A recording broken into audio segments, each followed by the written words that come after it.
Hi everyone, I'm Matt Eason. Welcome to one of our special docu-episodes. In these explorative deep dives, we tackle the big questions within the food system, uncovering fascinating stories of innovation and change. Time to further explore the groundbreaking ideas and incredible people driving the future of food.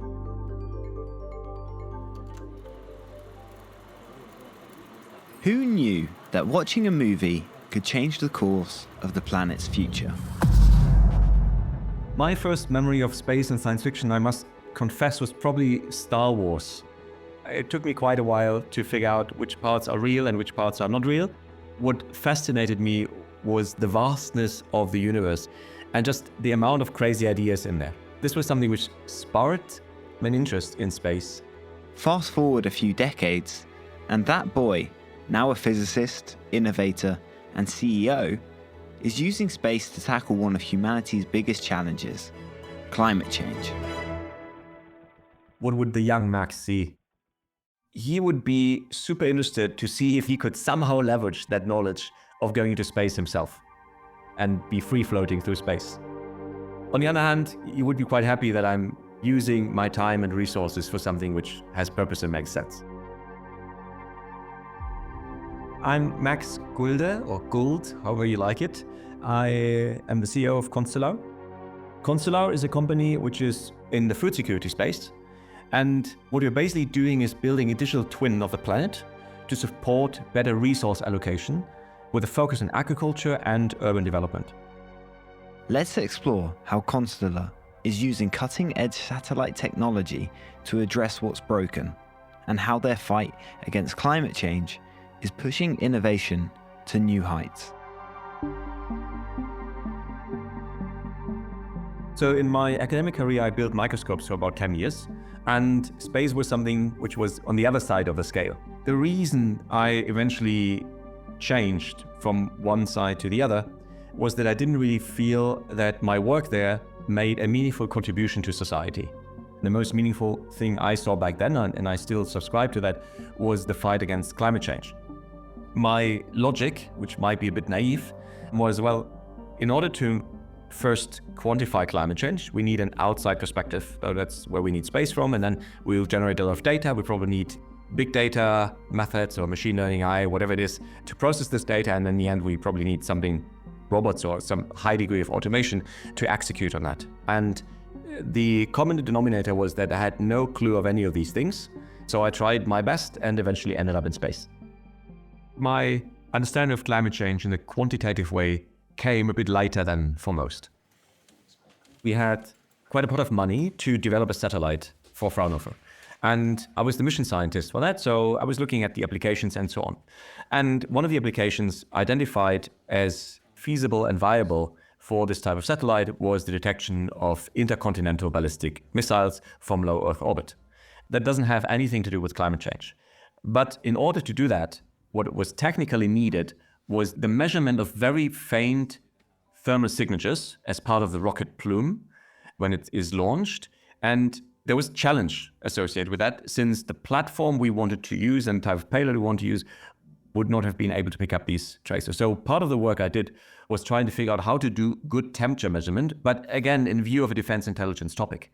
I like technology. I was not fully subscribed to the application, but during that time, it dawned to me that, wow, there are a lot of other things you could do with it. And the more I looked into this, the more I looked into, hey, what would this mean for picking up forest fires? What would this mean for improving urban planning? Let's say picking up or locating urban heat islands. What would it mean in terms of our food security when it comes to water use and so on? The more I looked into this, the more interested I became. And this was the first time where I got a more quantitative, less qualitative view of what climate change actually means. And the numbers were staggering and actually alarming. So I remember one night I was sitting in front of my PC and I just went through an impact assessment. So if we would do this, assuming what this wild idea back then, we didn't even have a company, this wild idea of Constellr of doing this in a commercial setting for the mitigation of climate change, assuming it would work, what would this actually mean? And I remember that I sat back looking at the number which came out and then turned to my wife and said, hey, until now it was a thing I want to do. Now it's a thing I have to do. And she didn't quite understand. So I showed her the number and she was like, wow, maybe you did a mistake. I was like, yeah, okay, let's look again. But no, the impact of what we can be delivering with this tool is just mind-boggling. And I think this was the point in time when it went from a, hey, that's a nice thing to do and it's interesting, and I believe I do something interesting, to, wow, it's a duty to do this. Otherwise, I'll probably feel bad for the rest of my life if I don't use that chance. Let's maybe start with a rather grim outlook. What could the world be looking like if we don't get our grips on the food system? Basically, there's three cycles we need to look at. The water cycle, it's determining where things grow. The energy cycle, how fast things grow. And whatever anything grows, it's in the carbon cycle. And the food system rests on these three cycles. If you increase temperatures by about 1.5 degrees, global average, let's take the 2-degree mark. This means that in the next 25 years, you lose about 46% of all crops. Basically, you wipe out half of the world's food because you're moving out of a zone where plants are comfortable growing, so they will not grow as fast, right? If you have too low temperatures, things won't grow as fast. At the same time, we're increasing our population about 25%, from about 8 billion to 10 billion. And at the same time, we're also increasing the per capita calorie need. So mathematically, it doesn't add up, right? So more people who have more caloric demand, and you basically wipe out half of the food. So it simply doesn't work. So what does this mean in the near future? In the near future, it means that we're already seeing or expect an increase of water prices between 2020 and 2030, so the next 5 years, of 6 to 12 times to the 2020 baseline. This means that food prices, and I'm speaking of basic food like paddy, wheat, maize, will increase by 3 to 4 times. Let's take one more specific example to give you an idea. If we look at maize, and maize is one of the main calorie providers in Africa, for example, and actually all over the world. If you have 1 degree above 30 degrees Celsius on average, this is a generalization, right? There are different varieties, but on average, if you have 1 degree above 30 degrees Celsius for 1 day, you are losing 1% of the yield. So assume you have a week at, let's say, 35 degrees. This means that 1/3 of your harvest is wiped out. And to give you a bit more numbers, if you have a 2 degree Celsius or centigrade increase in temperature on global average, what does it mean for cities where we live? It means that there might be an increase between 6 and 12 degrees Celsius. All the stuff we eat and the places where most of us live will be affected most strongly. And we're assuming that we have about 250,000 more heat-related climate death in cities in the next couple of years, every single year.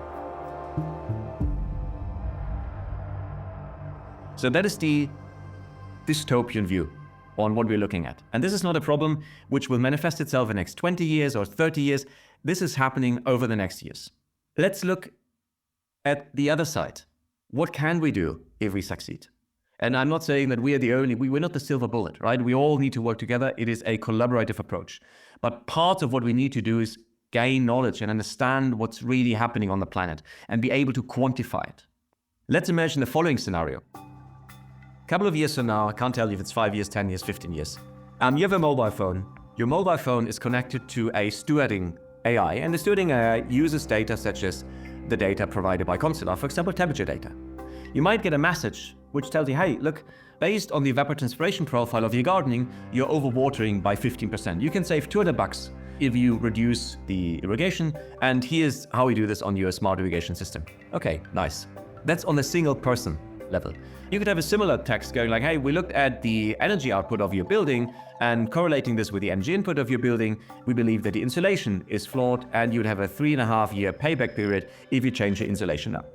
So the ability to suddenly have changes on a single person level, on a single house level, on a single farm level, this is something which will come in the next 10 to 15 years latest. If we now look at, for example, let's say a farmer, anywhere, again, message on the tablet could be, hey, in the northwestern part of your field, we're seeing that soil moisture levels are dropping. Since you don't have irrigation, you can maybe apply a fungicide to get the plants in hibernation mode so they don't lose as much water, and you reduce the crop loss from maybe 50% to only 10%. Again, yield saved. And if we zoom out a little bit, and we could do this suddenly for every single field, for every single building, for every single city, for every single region in the world, this is quite massive.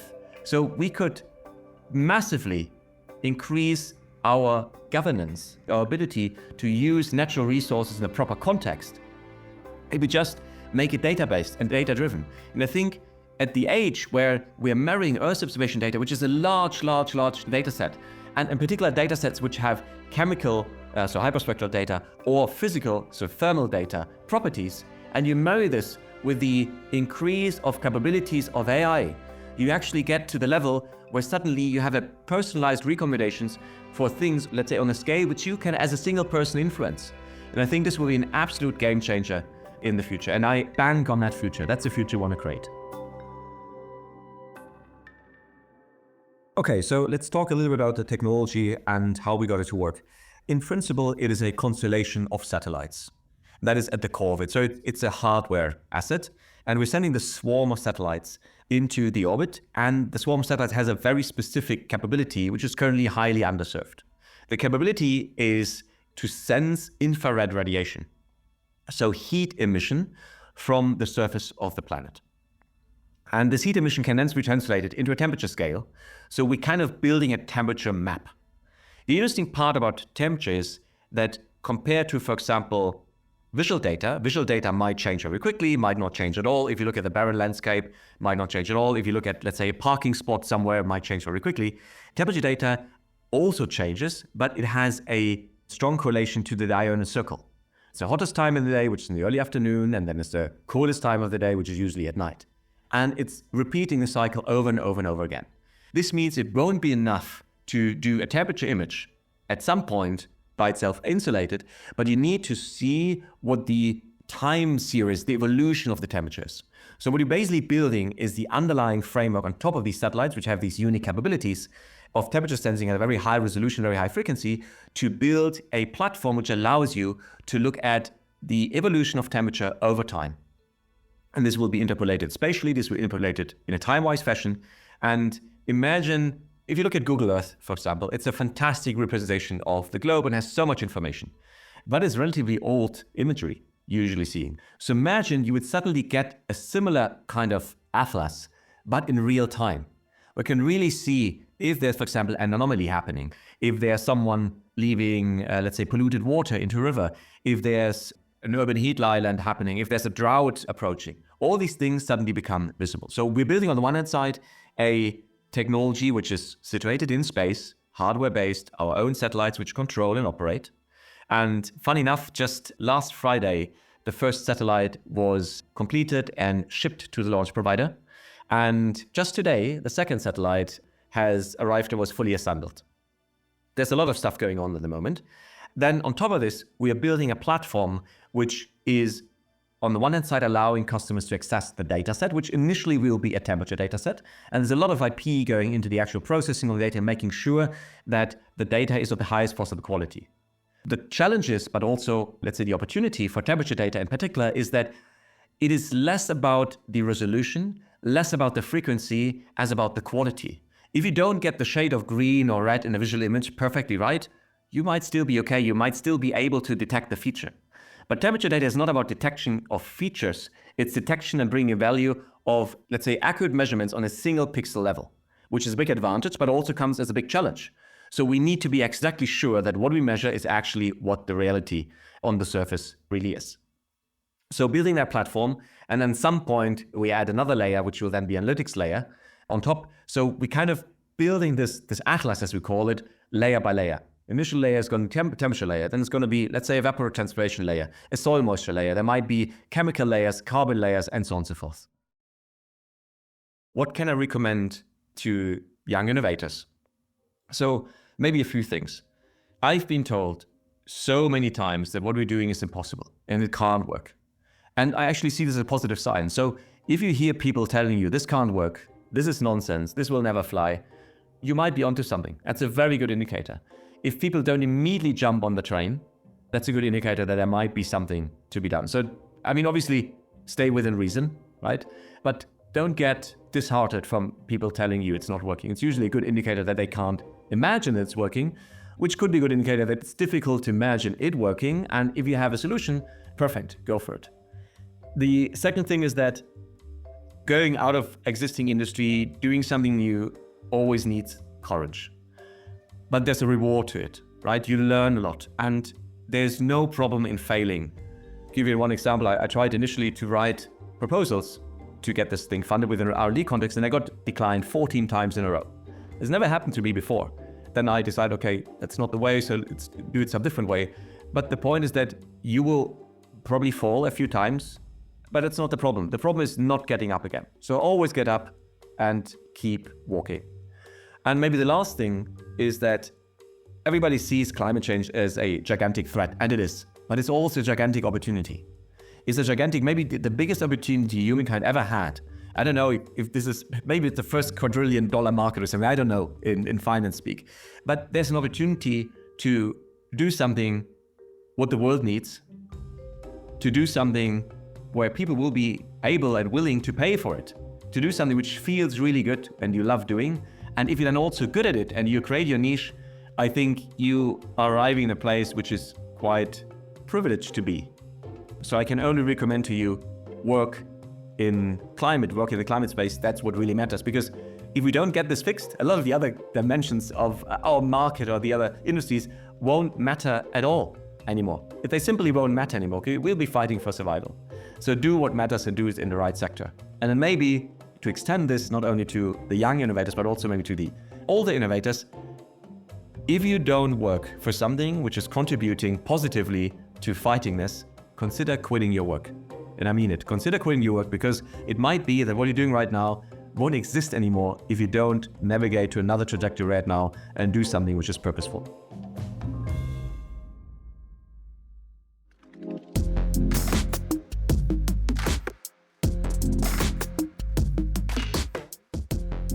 This has been the Food Fight podcast. As ever, if you'd like to find out more about what we do, head over to the EIT Food website at www.eitfood.eu. Also, please join the conversation via the hashtag EITFoodFight on our X channel at EIT Food. And if you haven't already, please hit the subscribe button so you never miss an episode.